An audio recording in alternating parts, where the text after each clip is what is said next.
Hi, it's Bobby again. I'm sitting out by the pool at my apartment complex in North Hollywood because this is where Lost in a Sense was researched and written for the most part.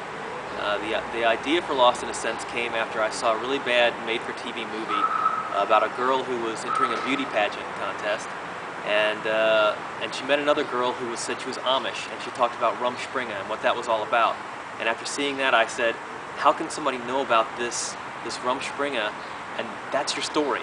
Why wouldn't you write that story? And so that's when I decided that I was going to write that story. And while doing research on the story, I watched a really good documentary called The Devil's Playground. And in that documentary, they actually interviewed a lot of people who were Amish and who went on Rumspringa. And one of them was a man who was born not Amish and decided to become Amish. And he was talking about the things that he missed most. And one of the things that he missed most was music. And judging by his age, I was figuring, well, he must have come into the Amish in the early 70s or late 60s. I'm like, that must have been really interesting because, you know, he was probably like a hippie or something. And then so I was like, wow, that must have really been a turbulent time. Could you imagine if you went on Rumspringa during the height of the hippie era?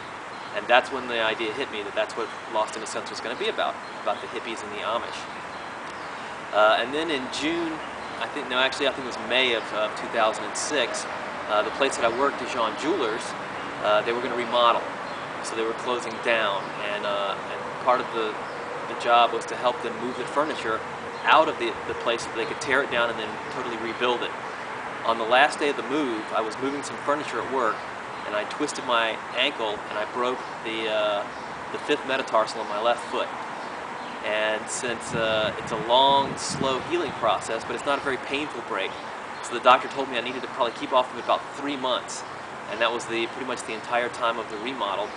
And so I was on workers' compensation, sitting out by this pool, and that's how I got paid to write Lost in a Sense. And that's the story that we're working on now. That's it.